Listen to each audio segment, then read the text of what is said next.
Both of us have embarked here on a journey. We have arrived here at COP from two very different places, but we are connected by the fact that we are living in a broken world that has systemically marginalized women and girls, especially women and girls from vulnerable communities. While discussing the system and change here at COP, we must remember that gender-differentiated impacts of the climate crisis. Remember the fact that it is our women and girls that feel the brunt of this climate emergency that further amplifies the already existing societal inequalities. But that's why we're here today, well, why we're supposed to be here today, to work and to fight so that all little girls inherit the world that they deserve, to lay the foundation for change to grow. Amal brought with her today seeds. Seeds to physically share, seeds to inspire, seeds to represent hope. The beautiful thing about seeds is that you need to be selfless enough to be content in the fact that you may not eat the fruit or bear the flowers of these seeds you have planted, but feel it was worth it, knowing that your children will live with its beauty. The inspirational thing about seeds is that those who planted them must always have hope that they may flourish. Hope that these small gems of possibility may grow into abundance and feed the collective village. The enlightening thing about seeds is that they teach us that the work continues after planting. Our seeds must be tended to, watered, pruned, fed, and checked on. I hope that these seeds Amal has journeyed here with today can inspire you all and remind you the importance of your role as planters of a global future. Remind you to plant the solutions, targets, and hard limits that can help remedy this broken world. To plant hope that will turn into justice, to plant seeds that will grow into change. But most importantly, I hope you remember that these seeds will not grow without work, that the real work will happen outside of COP. As we put words into action, as we cut our emissions, water our renewables, feed our resilience, and shine sunlight on our collective mission for climate justice. The seed Amal has presented today represents all girls who could not be here on this stage. Young girls who are counting on you, who are counting on us. They are counting on us to put in the work. Girls who deserve more, who deserve better from this world. This is what Amal represents. This is what her seeds represent. May these seeds be a reminder of the work to come. It is my absolute honor to stand by the beautiful Amal. And I hope you can all stand with us and commit to being planters of real seeds today that may turn into flowers tomorrow. I will hand these seeds out when our ministers are ready, but I hope that within these negotiations, that within these rooms, you may be able to plant them, and then once we leave COP, we may all tend to them so that they grow into a beautiful world that is deserving of girls like Amal and deserving to have all girls be safe within it. Thank you very much.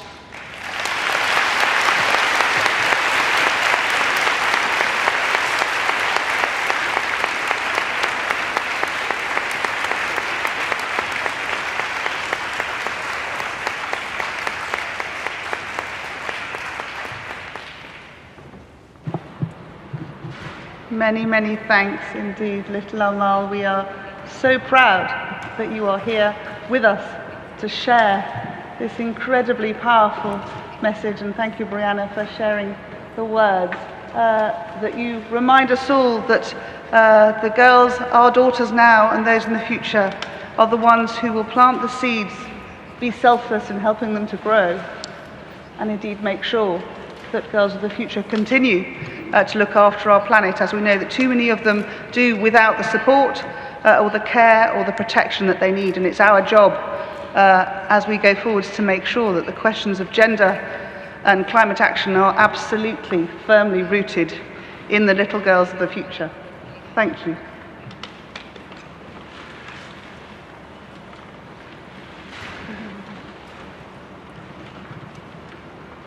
If I may, I'll now invite the COP President, Alok Sharma, to join us.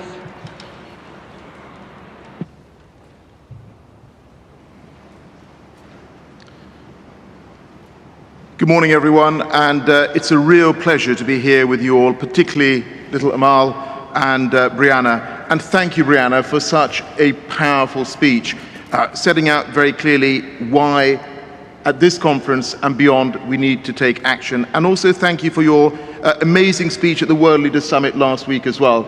I think delivered in front of world leaders that I hope made them understand why we need to take action on gender.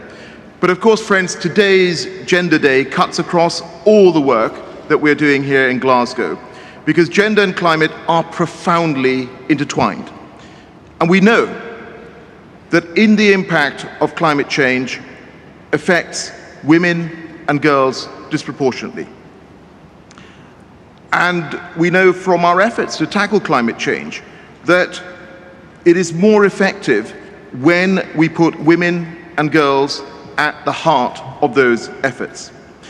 Now, in my time as COP President, I've had the opportunity of meeting women's groups, girls driving climate action around the world, who I think, in Brianna's words, are not drowning, but they're fighting. They're fighting for themselves, they're fighting for their communities. And I recently had the privilege to speak to some Malagasy women who are living through what some have called the first climate-induced drought in southern Madagascar. And they told me that women are empowering each other to survive.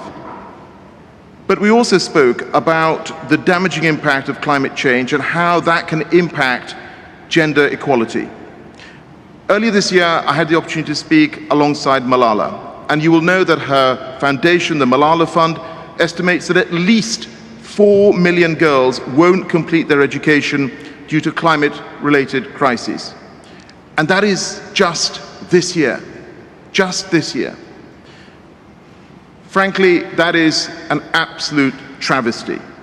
And it's a dangerous one because, as well as being a fundamental good in itself, education empowers girls and equips them to deal with climate, to deal with the effects of climate change and to take climate action. So equality cannot be a casualty of climate. And that means we need deeds, not words.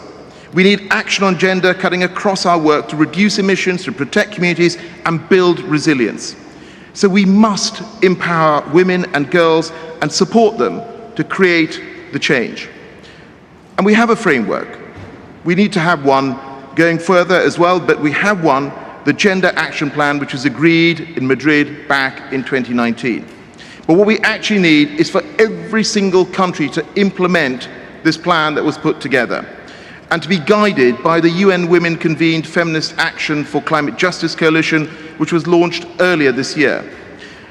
And I'm very pleased to say that today, new initiatives from the UK government are going to advance these efforts. So firstly, on finance. We are committed to using our climate finance to empower women and girls to amplify their voices and address their needs. So today I can announce that UK support for our £120 million Bangladesh Climate and Environment Programme will be set out, and this will support women's leadership, their access to finance, education and skills, all the while tackling climate change, biodiversity loss and pollution. You'll also be aware that yesterday the UK government announced over £270 million to help communities across Asia and the Pacific better plan, invest in and fund climate action. And today, I'm pleased to announce that £45 million of that funding will be invested in the Community Resilience Partnership Programme, supporting local communities and grassroots women's groups to adapt to climate change whilst challenging gender inequalities. And I'm also pleased to note that the UK funding to the Women Delegates Fund has supported six delegates to attend COP26, because ultimately we are committed to women's participation at every level and through all our work. And that is why we are hosting Gender Day today. Now, over the next few hours, we will hear further ambitious commitments that support women and girls to take action on climate, that center them in adaptation, that advance gender in finance, and that support participation in the UNFCCC. And I'm very grateful to everyone stepping up with commitments. And I hope that together we generate that momentum that builds in force and impact across this vital decade for our climate. So let's work together, friends, to create a world where women and girls are at the heart of all our climate action decisions. Thank you.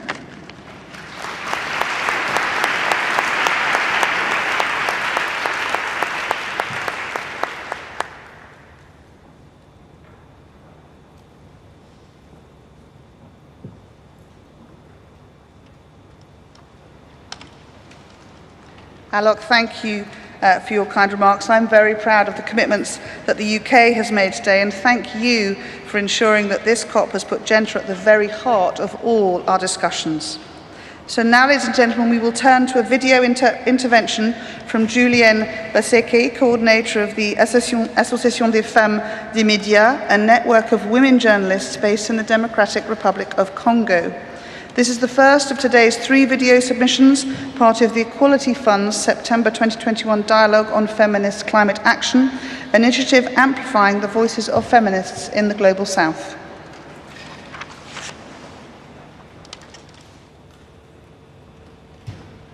Le changement climatique dans notre communauté locale s'est traduit par une perturbation des saisons. Les femmes représentent la main-d'œuvre agricole ici, et l'agriculture, c'est l'activité traditionnelle de femmes.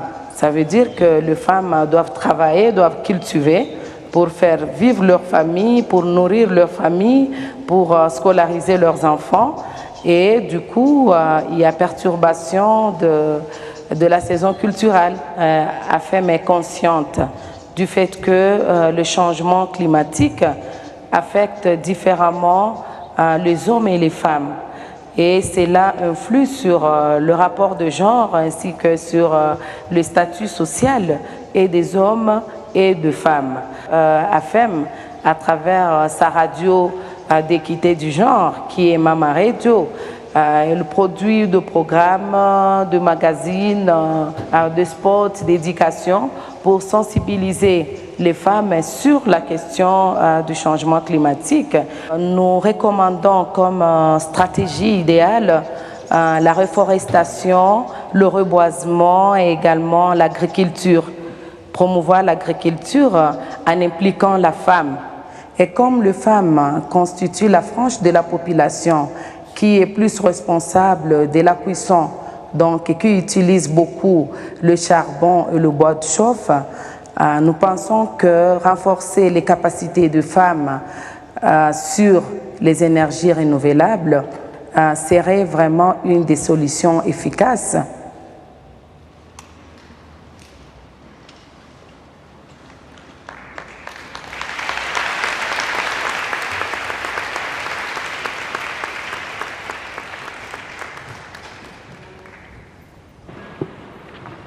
We will now begin the Ministerial Panel. We will be hearing from ministers and leaders from 8 countries, each coming forward with commitments demonstrating the importance of gender equality as a critical part of climate action. These commitments and the initiatives that follow will have a real and positive impact on the lives of women and girls around the world. A reminder, if I may, to my speakers, a maximum of 3 minutes, if that's possible. And we'll start, if we may, from Bolivia, with the Executive Director of the Plurinational Authority of Mother Earth, Angelica Ponce.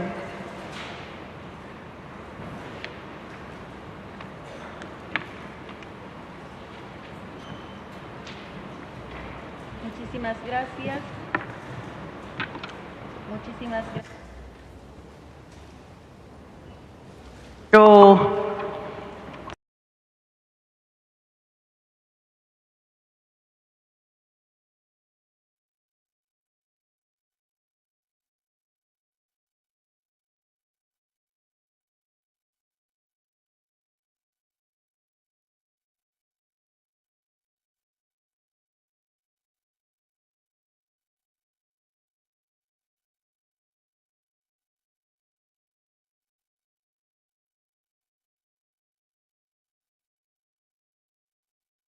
de 36 nacionalidades, lenguas y culturas del Estado Plurinacional de Bolivia.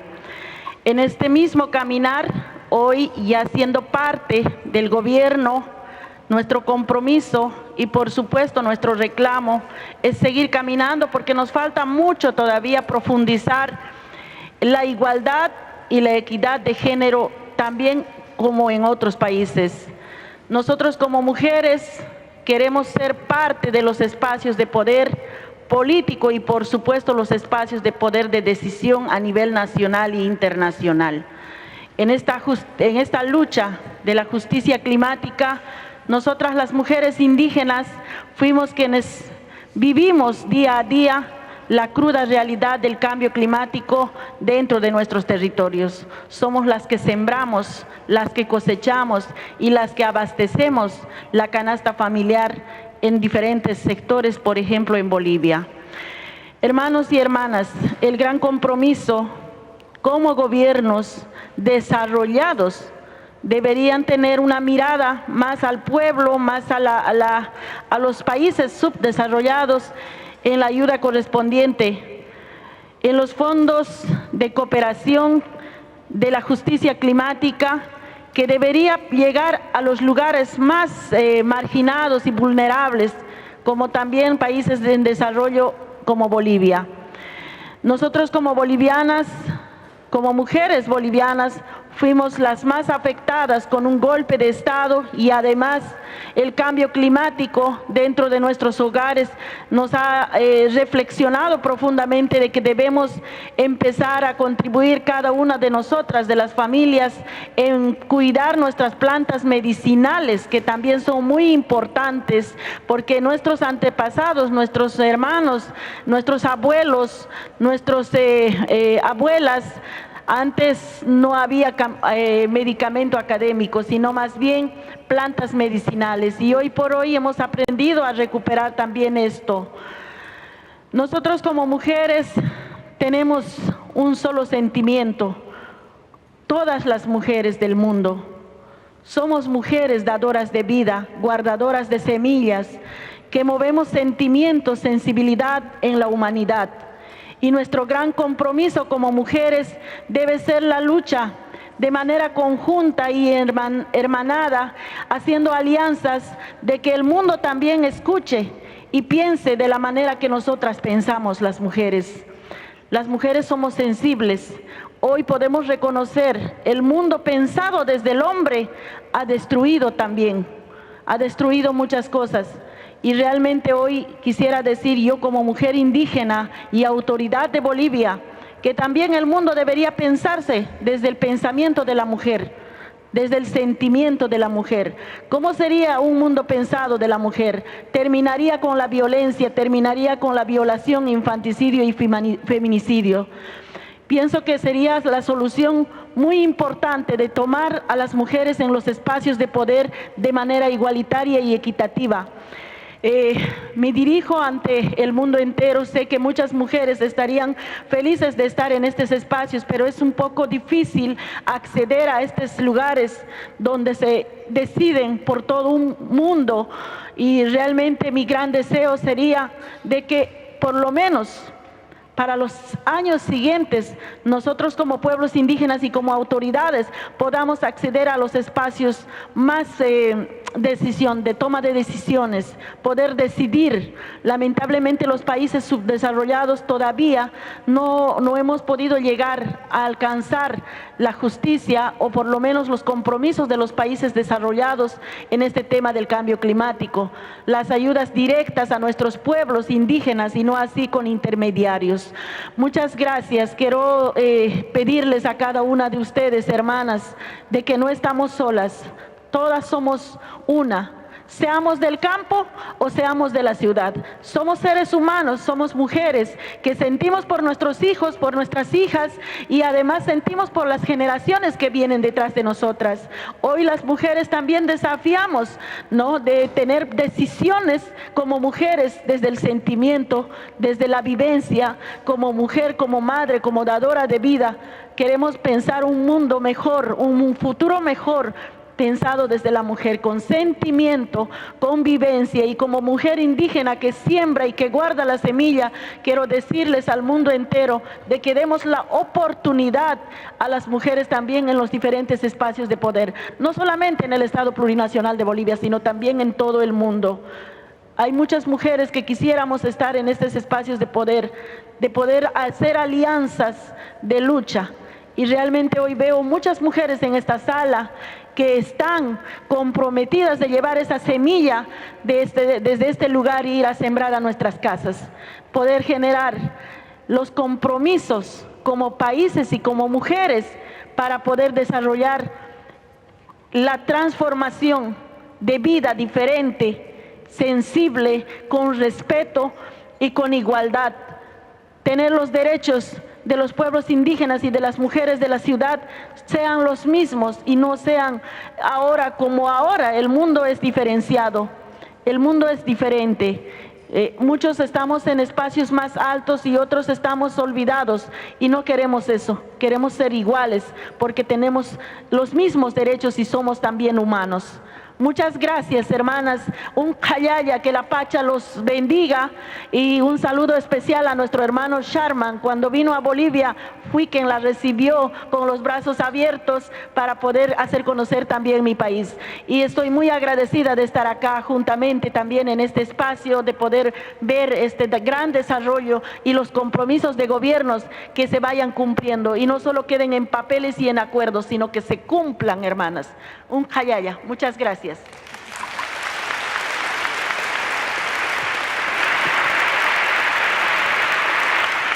Angelica, thank you for that impassioned intervention. Women are the keepers of life.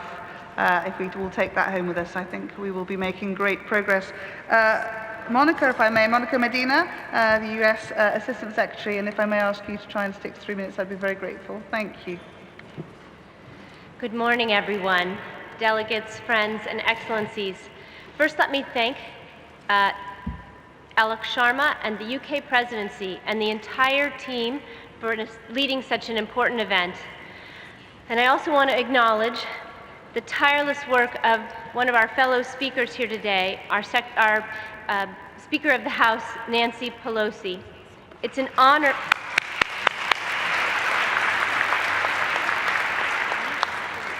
I just want to say what an honor it is to be here on the heels of passing the bipartisan infrastructure legislation in our country that she engineered.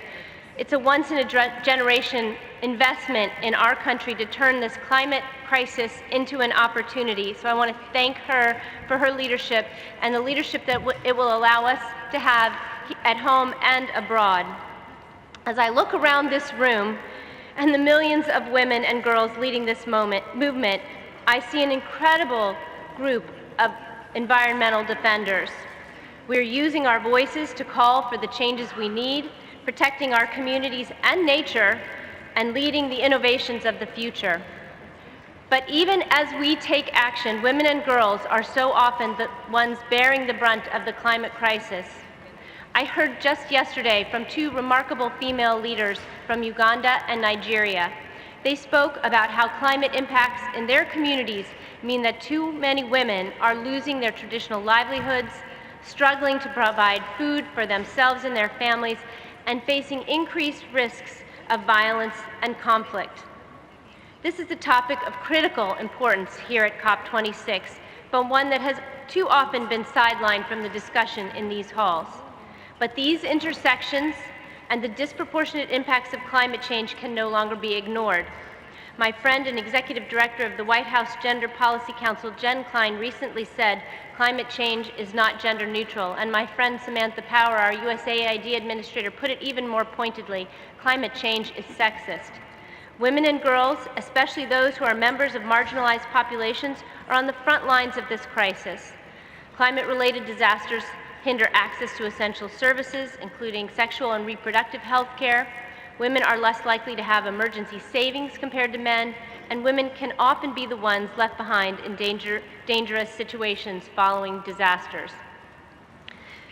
So let me skip ahead to the programs that the U.S. has brought forth at this incredible COP. Let me just list a few.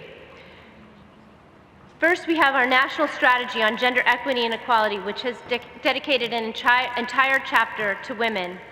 We've also launched a new Gender Equity and Equality Action Fund with at least $14 million to be invested in gender-responsive climate programming on women and girls, participation in the green economy, and resilience to climate shocks.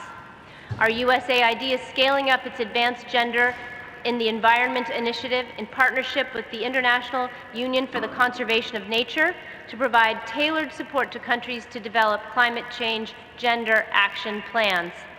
It's fitting that today is also Science and Innovation Day here at COP because women are also leading the way in the scientific field.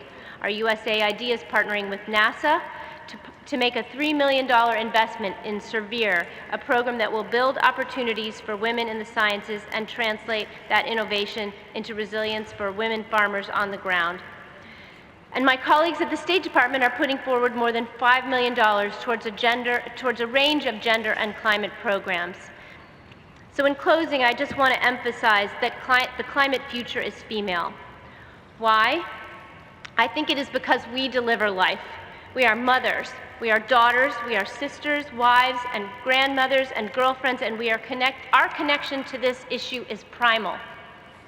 For me, it began with my daughter who had severe asthma as a young girl, and I watched her struggle on a breathing machine for just the very air to breathe.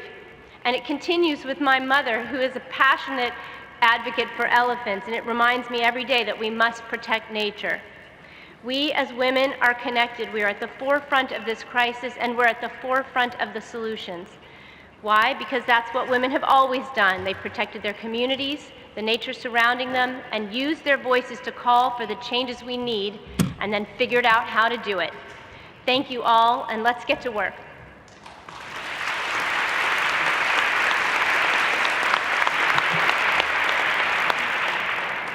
Thank you, Monica. Indeed, I think the climate future is indeed female. And thank you to the US for your enormous commitments and that you're very much back at the forefront of helping us to solve this challenge.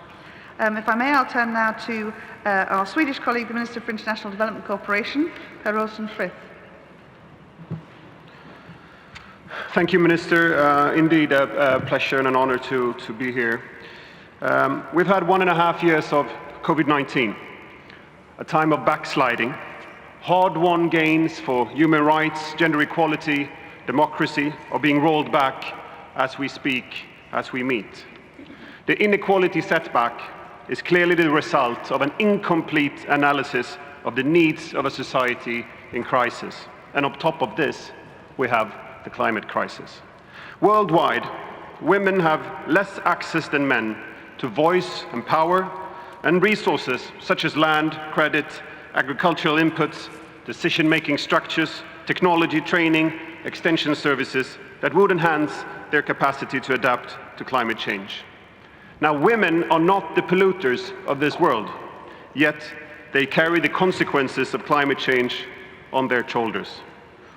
Women represent the majority of the world's poor, are proportionally more dependent on threatened natural resources for their livelihood.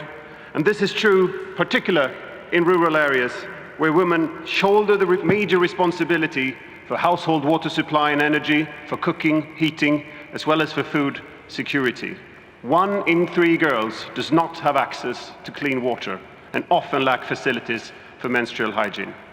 Without a gender perspective, we risk to miss out on long-term sustainable solutions. We miss out on invaluable knowledge needed for a sustainable green transition. So we need to include women in all types of decision makers. Now, I represent a feminist government, and Sweden conducts a feminist foreign policy. This means that me and my colleagues need to ensure in every decision we make that women and girls should have the same rights, same duties, the same possibilities as men and boys. A sustainable planet, sustainable peace, security and development cannot be achieved if half of the world's population are excluded. Now, Minister, in 2019, Sweden adopted a climate policy action plan which states that a gender perspective is to permeate all climate action. Climate action should be based on the different prerequisites and equal possibilities of rights of women and girls as well as men and boys. Gender equality has been systematically mainstreamed into Sweden's development cooperation, and Sweden has spearheaded efforts to adopt ambitious gender policies, not least in the multilateral climate funds. In 2020, the Swedish government assigned the Swedish Environment Protection Agency to integrate a gender perspective in all their core operations. The agency has also developed a proposal for national strategy to integrate a gender perspective in the implementation of the Paris Agreement in Sweden, and this plan is now currently processed by the government. Now, the transition to low-carbon development and climate change adaptation is a major transformative endeavor requiring the participation of all countries, all communities, and people of all gender. Gender-equal societies are less likely to end up in conflict. Women's equal rights and opportunities are essential, not only for achieving justice and equality, but also for economic development, for sustainability. A feminist approach and an ambitious climate efforts are not only issues of rights, it's simply the only smart thing to do. And Sweden is ready to continue to lead on climate action, to continue to lead on gender equality, not as two different things, but two mutually reinforcing sides of the same thing, and that thing being our common future. With that, allow me to thank you, Minister, for convening this important meeting. Thank you very much.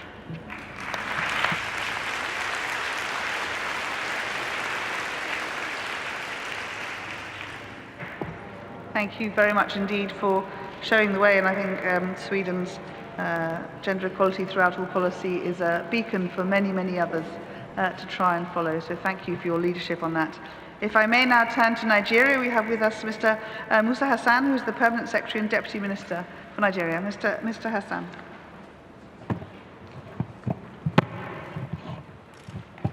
Thank you very much for this invitation, Honourable Minister and all delegates available. Nigeria faces various environmental challenges which are climate change induced, such as erosion, flooding, landslides, etc. These problems in turn have an adverse effect on livelihoods within the communities, especially our farmers, women, and children. However, the direct impact of these challenges has already put a lot of women in serious problems.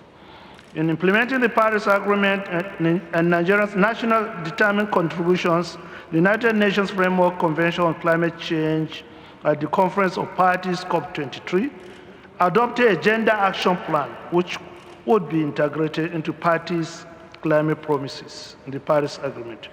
For a more holistic action plan, it is important that Nigeria has a unified voice on gender and climate change issues.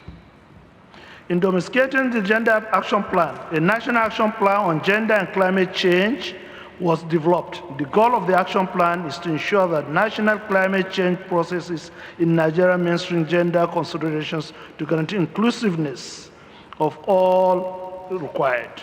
The document will serve as a guide into climate change and challenges to women. The need to mainstream climate change into national action plans and action cannot be overemphasized, though the priority sectors covered in action plan were selected according to Nigerian nationally determined contribution and the economic recovery and growth plan. In July 2016, the Federal Ministry of Environment, through the Department of Climate Change, commenced the process of developing the Gender Action Plan by organizing stakeholders consultative workshop.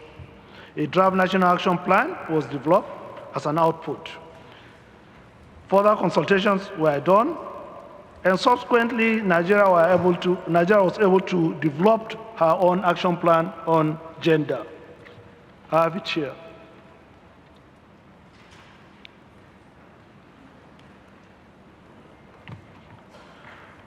What is now required is action. We need more support, more technical support and financial support, but Nigeria is just on the right track because we also have other agencies that are directly responsible for women affairs. We have Federal Ministry of Women Affairs, we have Women Development Centers, we have other areas also that have direct, even our constitution has a direct effect on the issues and challenges of women and children. Thank you very much.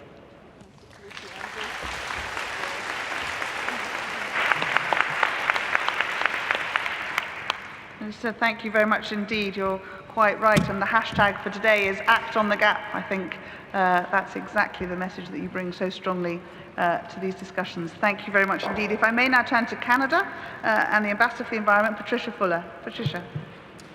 Merci, Madame la Ministre.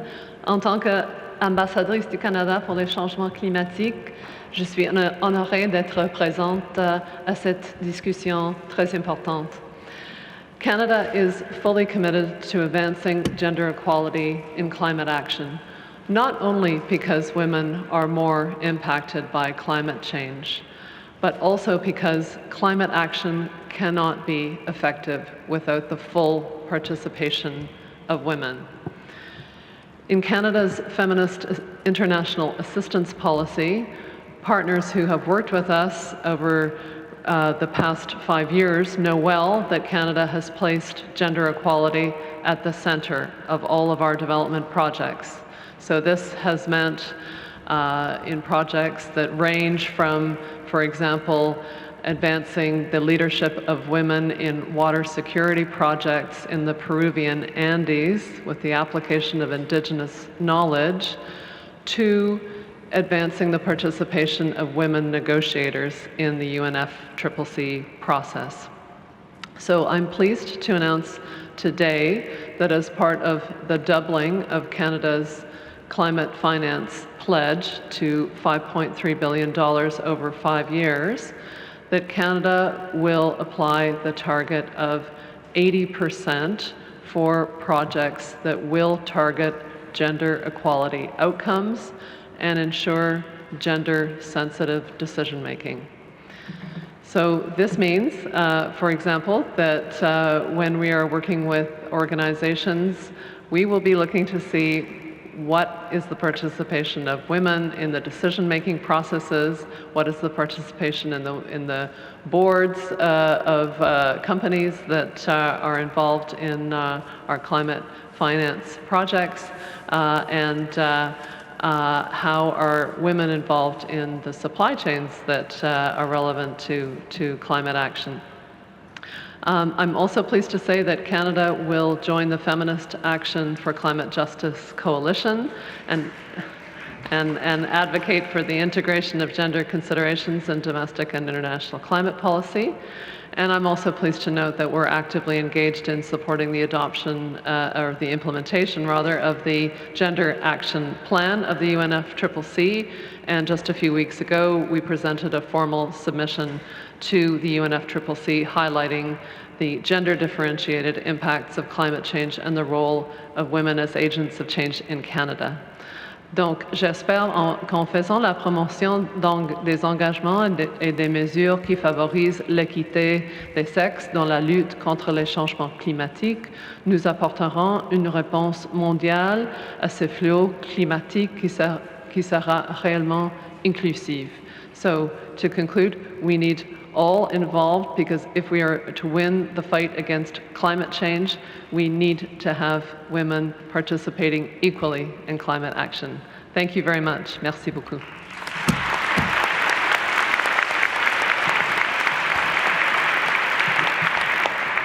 Patricia, thank you, and thank you for Canada's commitment that 80% of your projects will have gender equality outcomes as a necessity. That is a huge leap and something that I think all countries should consider. That's the sort of way that quietly and effectively we can shift the dial here.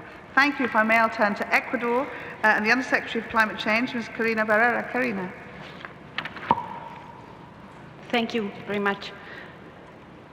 Mr. Alok Sharma, distinguished panelists, and everybody, good morning. I want to start my speech saying there are different ways to look at women's role in climate action. Some will see us vulnerable actors or victims of the effects of climate change. But today, I want to highlight the importance of women as agents of change to transform the territories, enterprises, and to increase the climatic ambition. We are the power that haven't been enough enabled. I just want to switch to Spanish now. En Ecuador hemos trabajado de una fuerte manera en crear un marco de gobernanza que pueda anclar nuestra ambición climática a través de nuestra NDC. Hemos trabajado en incluir nuestra ambición en transporte, energía, agricultura, cambio y uso de suelo como nuestros ejes centrales. Pero en este ejercicio encontramos información valiosa sobre cuál es nuestro estado frente a la acción climática. Hemos encontrado que uno de los sectores más importantes es cómo está funcionando nuestro sistema financiero, cómo llegan los créditos, especialmente a los sectores rurales, cómo se distribuyen estos créditos. Las mujeres contribuyen con el 50% a los ahorros de la economía popular y solidaria, pero solamente reciben el 30% de los créditos que llegan a ellos. Por asuntos como quién tiene la propiedad de la tierra, qué tipo de educación tengo o la falta de capacidad para elaborar proyectos propios. Estas son las desigualdades que no permiten habilitar la acción climática. Con estos indicadores estamos desarrollando el Plan de Acción de Género de Cambio Climático en Ecuador. Estos indicadores nos permiten también incorporar una serie de herramientas en los diferentes proyectos, pero también nos llama la atención a todos los actores públicos, privados y a un sistema financiero que aún no regresa a mirar la acción climática como una prioridad. We think that climate action must involve all the actors, private sector, financial sectors, public sector, but everyone has to build together a new policy that includes women. We think that a main issue is how the money comes to the territories, how the financial model comes from the business or international model to local models and to the territories. We have to think about that. We think to be more inclusive, to distribute correctly the funds and the resources, different kind of resources. I think that climate action must be engaged, must be enhanced with the action of the communities, indigenous communities, and all people in an integrated way. Thank you.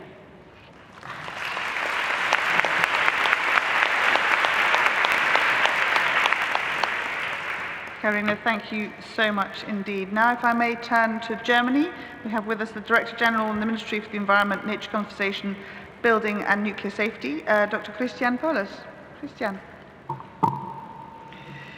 Dear Minister Anne-Marie Trevelyan, distinguished ministers, delegates and friends, thank you very much for the invitation to this important event.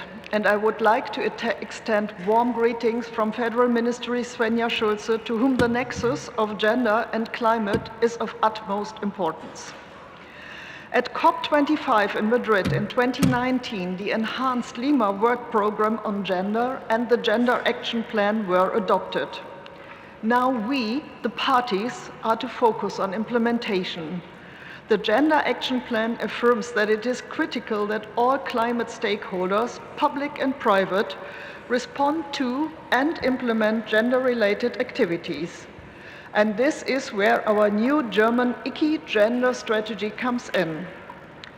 The International Climate Initiative is the most important financial instrument of the German Environment Ministry to support financially international climate and biodiversity action with the Global South. Since 2008, ICI has supported over 750 climate and biodiversity projects in more than 60 countries with an overall budget of 4.5 billion euro. And I'm very pleased to announce today that going forward, the ICI has decided to mainstream the integration of gender perspective and the promotion of gender justice as an action guiding principle and cross-cutting theme to the whole program. This refers equally to both the ICI project cycle and to its institutional processes and procedures. In order to realize this, the ICI gender strategy has been developed and is officially published today on our ICI website. The goal of the ICI gender strategy is to promote gender transformative approaches in international climate and biodiversity cooperation. Therefore, all projects should integrate concrete measures to reduce gender-based discrimination and inequalities. Targeted considerations of gender aspects will contribute to more effective climate and biodiversity projects. To break down the ICI gender strategy and to formulate concrete measurable targets for the next year, an ICI gender action plan is currently being developed.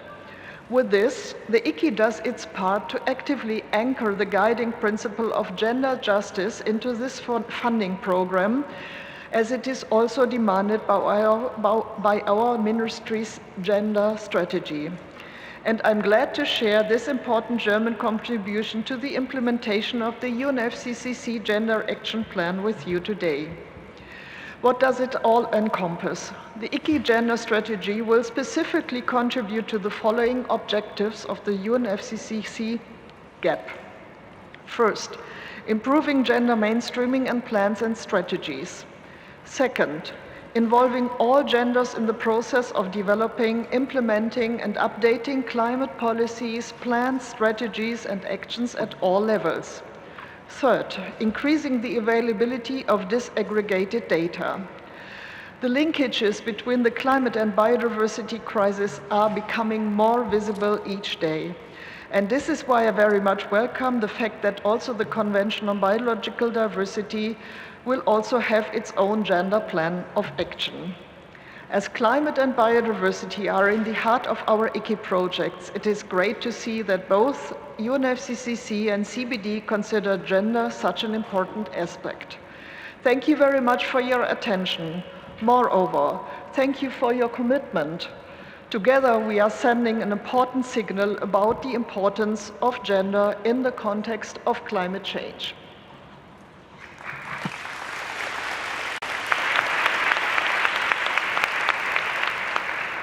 Dr. Paulus, thank you very much indeed. Mainstreaming gender justice across our programming is a really strong signal, and thank you for leading on that. Finally, ladies and gentlemen, I'm now going to ask the Maldives to close this panel as one of the existing co-leads of the Feminist Action for Climate Justice Action Coalition. I will turn to their Special Envoy to Climate Change, Mrs. Sabra Nordin, to tell us about her country's journey to becoming a co-lead of this Action Coalition, which we have heard many countries are joining today. Over to you, Sabra. Thank you, Minister. Excellency, distinguished delegates, good morning. I'd like to begin by welcoming and commending the initiatives made by those that spoke before me. In addition to improving gender equality in your own countries, I hope the success of your work will allow many others to adopt similar programs. I'm honored to speak on behalf of the Maldives, who chose to co-lead feminist action for climate justice within the Generation Equality Forum, along with Costa Rica in consortium with the Latin American Faculty of Social Science and the National Institute for Women. In the Maldives, just as in many other countries, the COVID-19 pandemic has disproportionately impacted women's livelihoods, care burden, and mental health. Similarly, with respect to climate change, those who suffer most are those who have always suffered the most: the poor, the marginalized, and in particular, women and girls in rural areas. In some, add in the climate crisis, and all of the day-to-day challenges intensify tenfold. Women and girls play a leading role in advocacy for climate justice in the Maldives. Much of this stems from the fact that the climate emergency presents an existential crisis for the Maldives and our way of life.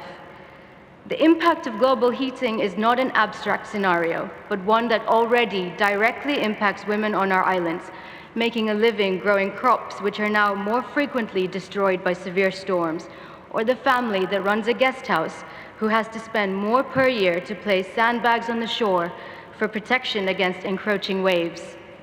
These voices are integral in our efforts to conserve the resources vital to our livelihoods.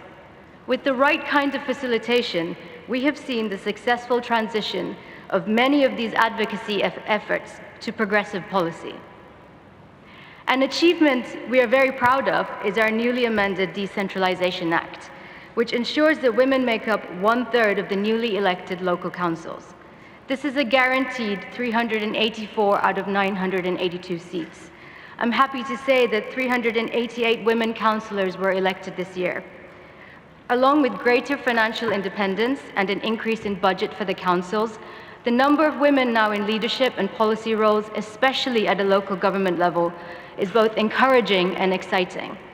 We've also implemented other structural policies, such as increasing paid maternity leave to 6 months, paid paternity leave to 1 month, and appointing women justices to the Supreme Court for the first time.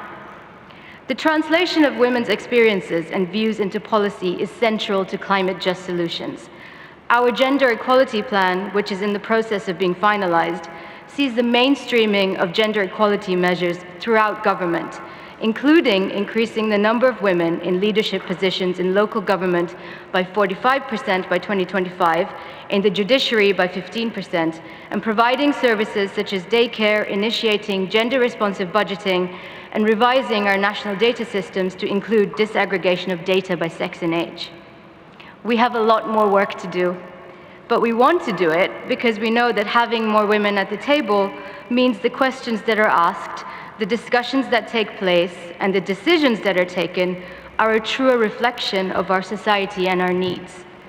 Investing in gender equality is paramount to progressive climate action.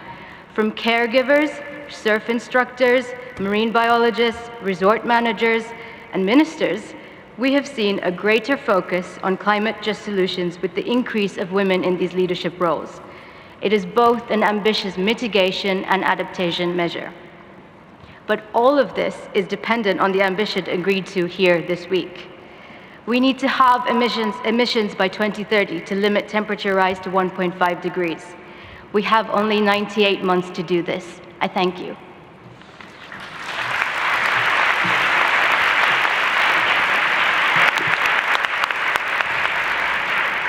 Sabra, thank you very much indeed, and I think all those of us in this room who are female politicians at any level send our heartiest congratulations and good luck to those 388 new female councillors. That's really exciting.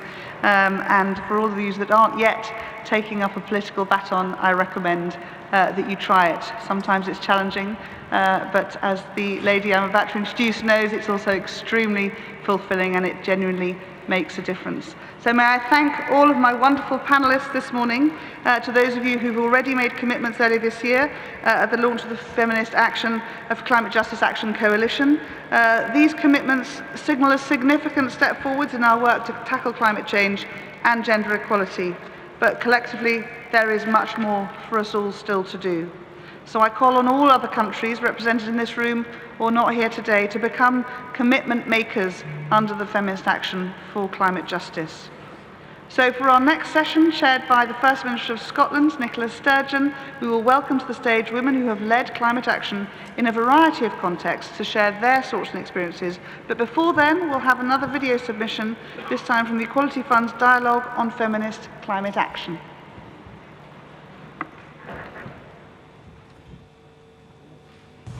Meu nome é Angélica Cheneroc e eu sou coordenadora de Água e Vida Mulheres e Direitos Ambiente. Nós somos uma organização ecofeminista que trabalha conjuntamente com mulheres indígenas, campesinas e urbanas marginadas em el estado sureño de Chiapas. Desde hace más de 20 años, las mujeres campesinas ya no saben cuándo sembrar el maíz y otros cultivos, porque ya no sabemos cuándo va a llover. Tampoco sabemos en qué cantidad y en qué frecuencia vienen las lluvias. Aquí en Chiapas, tanto las organizaciones de las mujeres como los movimientos feministas hemos estado visibilizando esta situación y los impactos diferenciados del cambio climático en la vida de las mujeres, en especial las mujeres empobrecidas y racializadas. En estos 26 años hemos visto que las decisiones basadas en acuerdos políticos que no llegan al fondo del problema, que es el sistema económico capitalista, patriarcal y colonial, la temperatura del planeta seguirá aumentando y amenazando todas las formas de vida. Nosotras, como mujeres, abogamos por un cambio real, por soluciones concretas, efectivas, desde lo local, orientadas hacia el cuidado de todas las formas de vida del planeta. Que solo tenemos un planeta, que es nuestra responsabilidad cuidarlo, protegerlo y defenderlo. Y que otra economía basada en la vida, basada en el cuidado de la tierra, sí es posible, si realmente existe el compromiso y la valentía política de cambiar el sistema.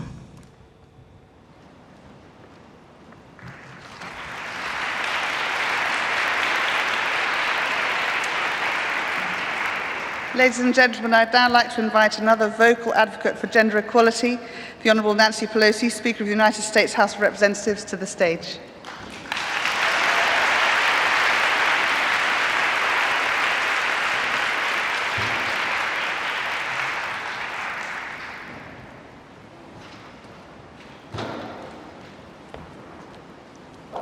Good morning, everyone.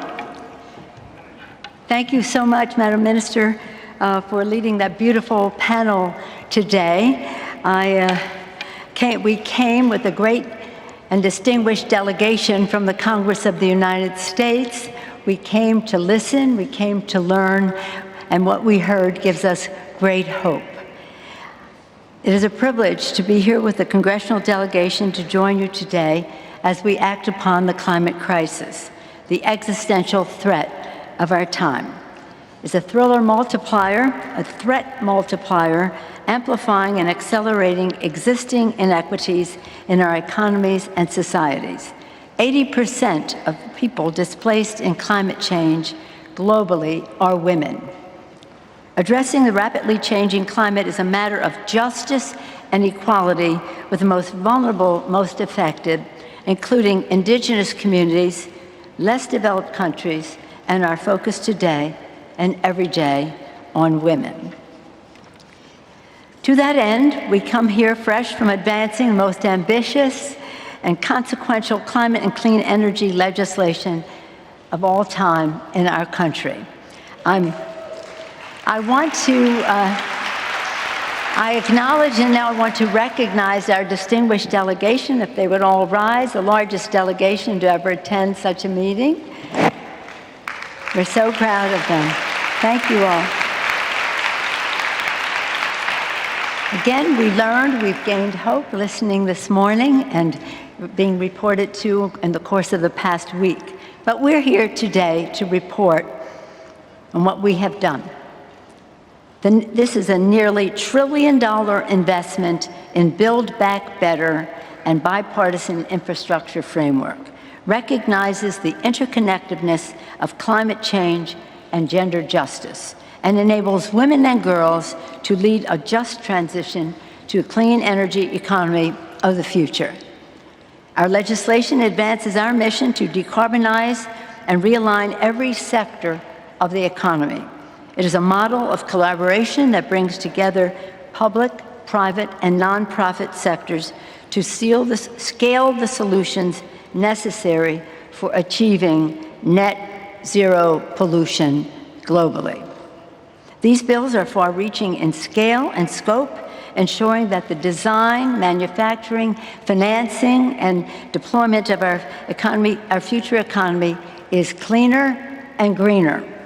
That means hundreds of billions of dollars for clean energy tax credits, resilience, environmental justice, and state, local, regional-led climate solutions where women play a key role.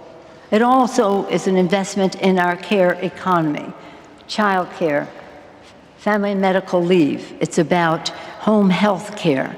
It's about early universal pre-K, all of the things that liberate women to play a more important role in our economy. All of this advances President Biden's plan to cut climate pollution in half by 2030 and net zero by 2050, as he and Special Envoy John Kerry have presented already here. And we're very proud of our leadership on this subject. I'm proud that this legislation's commitment to tackling climate change for the world and for women, and by the end of this year, we will pass legislation toward doubling our international climate finance commitments. Chairman Meeks is here to talk about that later today. We are also proud of our chair of the Select Committee on Climate Crisis, Kathy Castor, for launching the most ambitious climate action plan in American history. It's Build Back Better with Women. Build Back Better with Women. I want to also recognize the great women members of our delegation so that you know that in making these decisions that women have a seat at the head of the table. Eddie Bernice Johnson, Betty McCollum, Shelley Pingree, Suzanne Bonamici, Julia Brownlee, Alexandria Ocasio-Cortez, Veronica Escobar. Now, people ask me all the time for many years, if you ruled the world, what one thing would you do? If I ruled the world, the one thing that I would do is invest in the education of women and girls and their empowerment.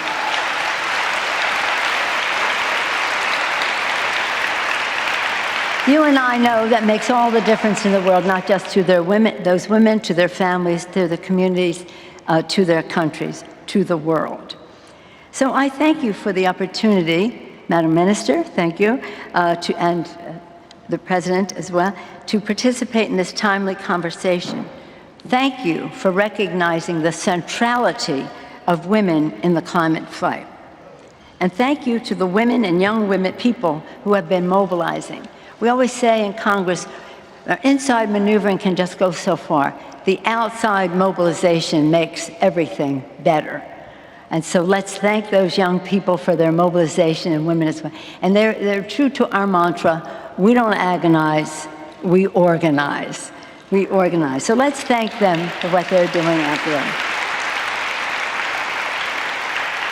Again, because we believe that when women succeed, the world succeeds. And so, as President Biden has said, America is back, together for the planet, for the women, for our children. Thank you all very much for the opportunity to share some thoughts with you this morning.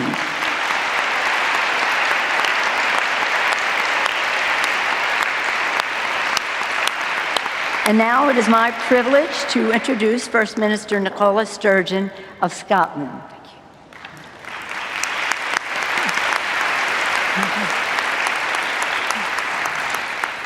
Thank you very much indeed, Speaker Pelosi, for that inspiring address to us. And let me issue a very warm welcome to you and to the entire congressional delegation from the United States to Glasgow. You're very welcome here, and we look forward to you being part of our discussions over the next few days.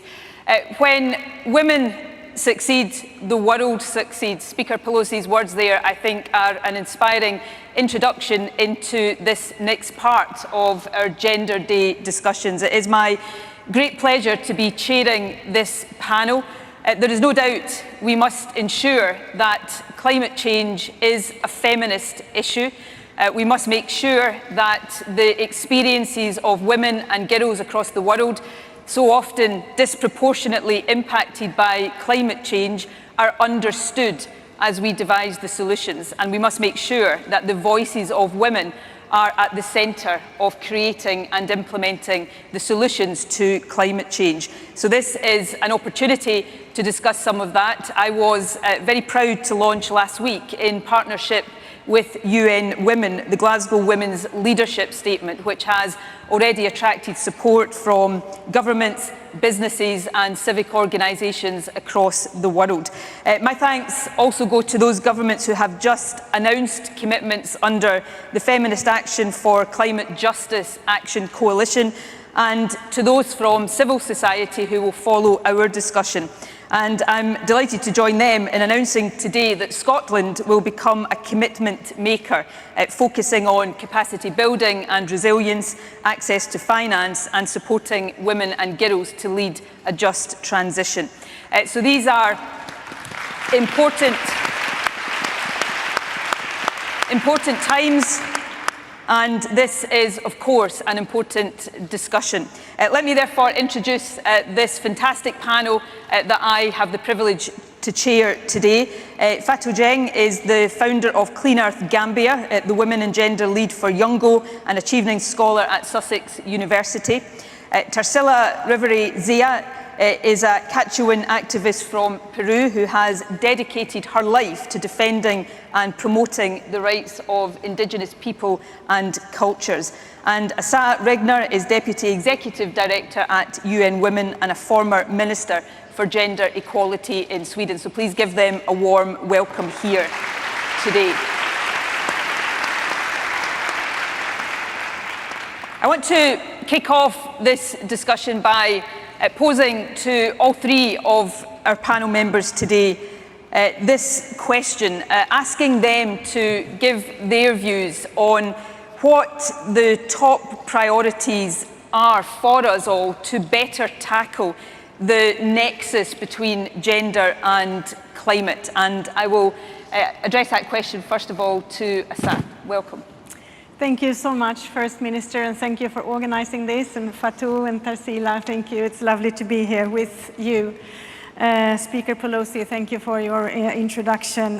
Very impressive. Also, thank you to those of you, First Minister, who mentioned the Action Coalition on Climate Change and Gender Equality.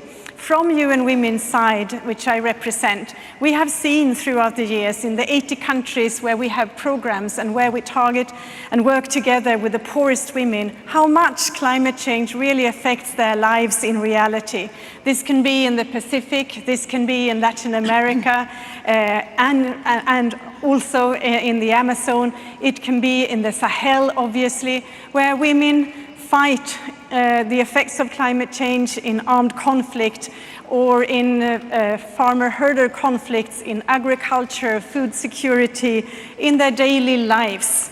But they also claim, and they have the right to be decision makers, and their claims and demands have the right to be heard. So that's why UN Women, together with member states, the private sector and experts, took the initiative to something called the generation equality, to close the gap between the gender inequalities in the world and the reality that we see. And the Action Coalition on Climate Justice is one example, one initiative to gather those who want to change the world in terms of gender justice, gender equality, and the effects of climate change. So thank you everybody for engaging in that. I also wanted to say to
nos incluye a las mujeres indígenas, porque no se discute